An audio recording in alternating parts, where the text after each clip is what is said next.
অল্প সময়েই অভিনয়ের দ্যুতি ছড়িয়েছেন মালাইকা চৌধুরী। এই মুহূর্তে আনন্দযোগের সাথে যুক্ত হচ্ছেন তিনি। চলুন কথা বলে নিই তার সাথে। মালাইকা,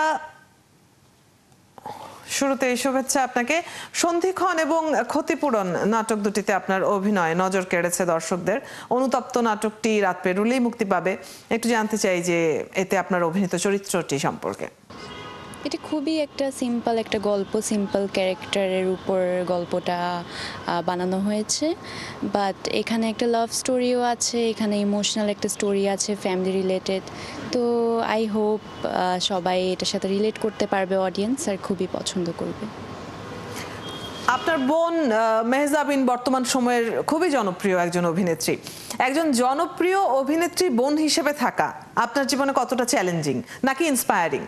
এটা আমি আসলে চ্যালেঞ্জ হিসেবে কখনোই দেখি না, আর ইন্সপায়ারিং, কারণ আমার অনেক কিছু শেখার আছে আমার বোন থেকে।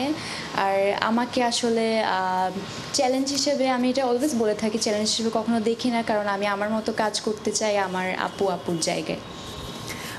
অভিনয়ে নাম লেখানোর আগে আপনাকে বিজ্ঞাপন চিত্রের মডেল হিসেবে দেখা গেছে।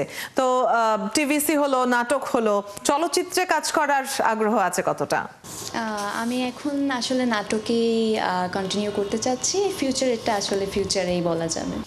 অনুতপ্তর পর দর্শক আর কি কি কাজে আপনাকে পাবে, মানে অভিনয় নিয়ে আপনার ভবিষ্যৎ পরিকল্পনা যদি আমাদেরকে জানান। কাজ কন্টিনিউ করতে চাই। আসলে এখন পুরোটা অডিয়েন্সের উপর ডিপেন্ড করে, অডিয়েন্স আমাকে কতটুকু মেনে নেয়, কতটুকু ইন্ডাস্ট্রিতে জায়গা দেয়, কতটুকু ভালোবাসা দেয়, সব কিছু আসলে ওনাদের উপর ডিপেন্ড করে। বাট আমি চাই আমার কাজটা ধরে রাখতে।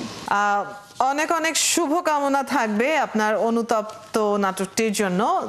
নিশ্চয়ই আগের দুটি কাজের মতো এই কাজটিও দর্শকের ভালোবাসা পাবে। আপনাকে অনেক ধন্যবাদ আজকে আমাদের সাথে যুক্ত হবার জন্য।